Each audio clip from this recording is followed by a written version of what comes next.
हुई थी और नेहा आंगन में झाड़ू लगा रही थी। तभी दरवाजे पर एक बड़ी सी कार आकर रुकी। नेहा ने हाथ धोकर दरवाजे के पास जाकर देखा तो एक खूबसूरत और जवान लड़का ड्राइविंग सीट पर बैठा हुआ था। वह पूछने लगा, मुखिया जी का घर यही है क्या? नेहा धीरे से बोली, जी मुखिया जी का घर यही है। कहिए किससे मिलना है आपको? उस लड़के ने झट से कहा, देखिए मेरा नाम शुभम है।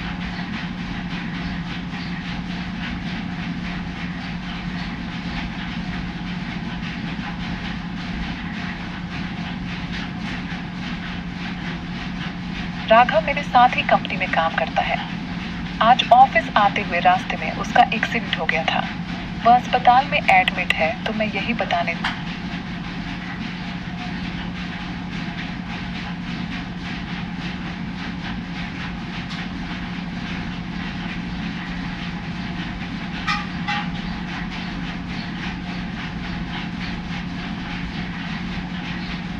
आया। ये सुनकर नेहा परेशान हो गई।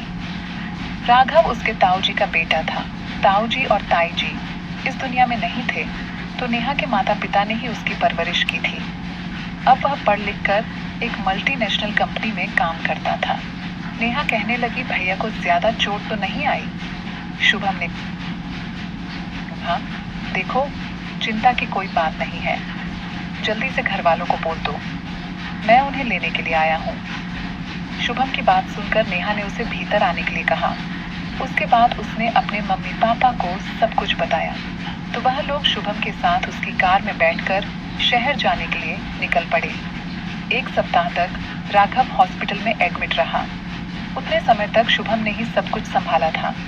अस्पताल से छुट्टी होने के बाद वह लोग राघव को गांव लेकर आ गए थे। तब एक बार शुभम राघव से मिलने के लिए गांव आया था।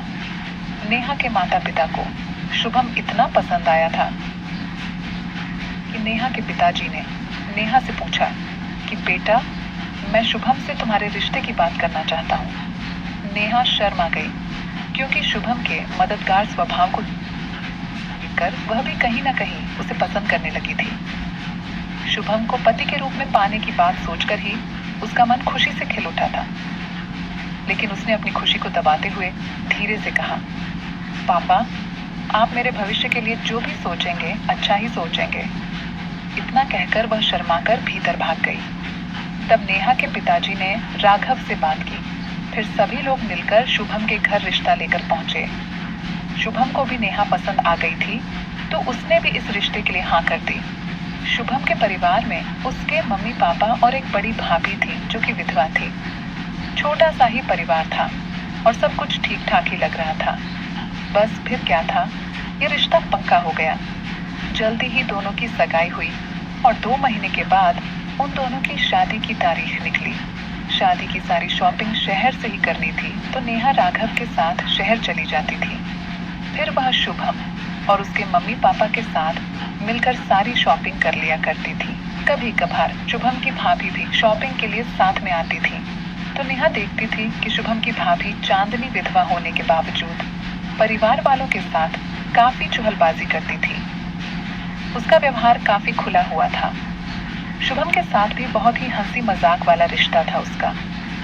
कभी कभी नेहा को थोड़ा अजीब लगता था कि चांदनी का पति इस दुनिया में नहीं है, फिर भी वह इतनी खुश कैसे रह लेती है। खैर, वह उन औरतों में से नहीं थी जो विधवा औरतों की खुशियों से जलती हो, इसलिए उसने चांदनी के इस रूप को सहज भाव से स्वीकार कर लिया था। देखते ही देखते दोनों की शादी का दिन नजदीक आ चुका था। शुभम फोन पर उससे मीठी मीठी बातें करता था, अपने भविष्य के सपने बुनता था। नेहा खुद को बहुत खुशनसीब समझती थी कि उसे इतना प्यार करने वाला पति मिलने वाला है। लेकिन भविष्य के गर्भ में क्या छिपा हुआ था ये तो नेहा को भी पता नहीं था। बहुत धूमधाम से उन दोनों की शादी हुई। शादी के बाद जब विदा होकर ससुराल पहुंची तो काफी खुश दिखाई दे रही थी। उसके ससुराल पहुंचते ही बाहर ढोल नगाड़े बजने लगे थे। नेहा अपने पति का हाथ पकड़कर कार से बाहर उतरी। थोड़ी देर के बाद नेहा दुल्हन के जोड़े में सजी संवरी अपने पति शुभम के साथ ससुराल की दहलीज पर खड़ी थी। उसकी सास भानुमती जी आरती की थाल लेकर आगे बढ़ी रही थी कि तभी बुआ जी की कर्कश आवाज गूंज उठी, अरे अरे बड़ी बहू, तुम कहाँ मुंह उठाकर गृह प्रवेश की रस्म में चली आ रही हो? तुम्हें पता नहीं है कि विधवा औरतों को ऐसे शुभ काम में नहीं आना चाहिए? बुआ जी की कर्कश आवाज सुनकर बड़ी बहू चांदनी के कदम थम से गए। उसका गोरा और मासूम चेहरा कोमला सा गया। तभी शुभम ने बुआ जी की बात को काटते हुए कहा, बुआ जी, अगर भाभी मेरी पत्नी के स्वागत में नहीं आएगी तो मैं एक भी रस्म होने नहीं दूंगा। यह सब सुनकर बुआ जी का पारा क्रोध से तंतवाए उठा और वह मन ही मन सोचने लगी कि मुझे तूने अपमानित किया है, इस अपमान का बदला मैं लेकर रहूंगी। चांदनी जो ठहर सी गई थी, शुभम उसे आवाज लगाते हुए बोला, भाभी, आप भी माँ के साथ आगे आओ। फिर वह धीरे से अपनी पत्नी नेहा के कान में बोला, 2 साल पहले भैया गुजर गए, इसका मतलब यह तो नहीं कि हम भाभी को मान सम्मान न दें। नेहा ने धीरे से सहमति में सिर हिला दिया। गृह प्रवेश की रस्मों के बाद सभी औरतें नई नवेली बहू को घेर कर बैठी हुई थीं। चांदनी सभी को नाश्ता पानी दे रही थी। बीच बीच में वह नेहा से भी खाने पीने के लिए पूछ रही थी। नेहा तो चांदनी की खूबसूरती को एकटक बस निहार ही रही थी। उसने न तो कोई गहने पहने थे, न ही कोई कीमती साड़ी पहनी थी, लेकिन उसकी सादगी में भी उसकी सुंदरता झलक कर बाहर आ रही थी। कम उम्र में वैधव्य का आवरण ओढ़कर भी उसकी खूबसूरती में कोई कमी नहीं आई थी। ऊपर से जब वह चहक कर सभी से बातें कर रही थी तो नेहा को थोड़ा अजीब लग रहा था कि जिस औरत का पति इस दुनिया में नहीं है, क्या उसे इतना चहकना चाहिए? खैर, अभी तो शुरुआत ही थी, आगे आगे पता नहीं क्या होने वाला था। खैर, थोड़ी देर के बाद जब चांदनी उसे उसके कमरे में ले आई तो वह यह देखकर खुश हो गई कि पूरा कमरा गुलाब के फूलों से सजा था। लाल और पीले गुलाब, जो कि उसके फेवरेट थे। हवा में तैर रही फूलों की खुशबू को अपने नथुनों में खींचते हुए वह बहुत रिलैक्स हो गई थी। चांदनी उसे बिस्तर पर बिठाते हुए बोली कि अब तो हमारे देवर जी आपके हो गए, पता नहीं अब हमारा ध्यान रखेंगे कि नहीं। वैसे तो उसने हंसी ठिठोली के लहजे में ही ये बात बोली थी, लेकिन नेहा को यह बात थोड़ी चुभ गई। तभी बुआ जी ने कमरे में प्रवेश किया और चांदनी से बोली, जब बहू हम दोनों के लिए अनार का जूस लेकर आए। जब चांदनी वहां से चली गई तो बुआ जी ने इधर उधर देखा कि उन्हें कोई भी देख और सुन तो नहीं रहा है। फिर वह नई नवेली बहू के कानों में जहर घोलते हुए बोली, देखो छोटी बहू, अब तुम आ गई हो तो अपने पति को जरा मुट्ठी में कस कर रखना। तुम्हारी विधवा जेठानी ने न जाने कौन सा शहद चटाकर अपने देवर को वश में कर रखा है। जब से शुभम के बड़े भैया की मृत्यु हुई है, तब से ये दोनों एक दूसरे में ही लटके रहते हैं। तुम्हारी सास की आंखों के सामने ही गुलछर्रे उड़ाए जाते हैं। दोनों ने लाज शर्म ही बेच खाई है। इन्हें तो कोई कुछ बोलता ही नहीं है। अब घर चलाने वाला शुभम ही है। तुम्हारे ससुर जी तो बीमार ही रहते हैं, इसलिए शायद तुम्हारी सास भी यह अनैतिक कार्य होते हुए देखकर भी चुप रह जाती है। लेकिन अब शुभम तुम्हारा पति है तो तुम्हें ही उसे संभालना है। तुम्हारे होते हुए वह किसी और औरत के पास जाए तो क्या तुम्हें अच्छा लगेगा? नई नवेली बहू स्तब्ध रह गई। उसकी आंखों में आंसू आने लगे।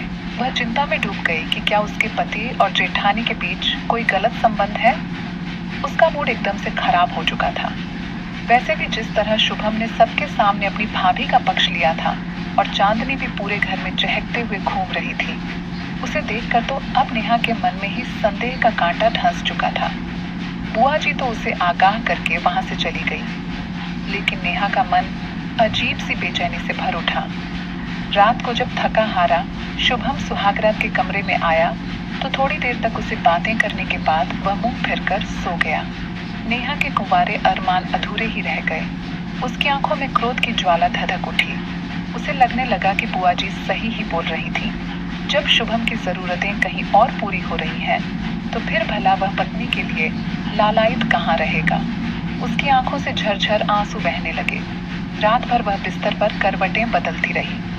अभी तक तो उसे संदेह ही था, लेकिन वह सोच रही थी कि अगर यह संदेह यकीन में बदल गया तो उसकी जिंदगी का क्या होगा। वैसे उसकी सास ने उसकी पहली रसोई की रस्म करवाई तो चांद में बराबर रसोई में उसका हाथ बटाया जा रही थी। शुभम भी बीच बीच में रसोई में आ रहा था। देवर और भाभी के बीच हल्के फुल्के हंसी मजाक भी चल रहे थे, लेकिन नेहा को अब उन दोनों पर शक हो रहा था, तो उसे हल्की फुल्की छेड़छाड़ भी पसंद नहीं आ रही थी। उसके माथे की नसें क्रोध से फूलने लगी थी। तभी अचानक से चांदनी का पैर फिसला और शुभम ने आगे बढ़कर उसे संभाल लिया। उसके बाद हम दोनों के बीच मस्त वाला क्रिकेट का खेल शुरू हो गया। यह देखते ही नेहा के तनपतन में आग सी लग गई। उसका मन गुस्से से दहक उठा कि उसके पति ने अभी तक उसे छुआ तक नहीं है और यहाँ उसकी जिठानी शुभम के बीच यह सब हो रहा है। नेहा ने उन दोनों को रंग दिया तो पकड़ लेती है। दोनों उसे देखकर बहुत घबरा जाते हैं। दोनों ने हाथ जोड़कर और नेहा के पैर पड़कर उससे माफी मांगी। उसके बाद नेहा ने कहा कि अगर आगे से ऐसा कुछ हुआ तो मैं छोड़कर चली जाऊंगी। नेहा भी अपना बसा बसाया घर नहीं उजाड़ना चाहती थी, इसलिए उसने दोनों को माफ कर दिया और अपनी जिंदगी के साथ ही समझौता कर लिया। लेकिन फिलहाल उसका पति समझ गया है और अब वह दोनों बहुत खुश हैं। तो दोस्तों,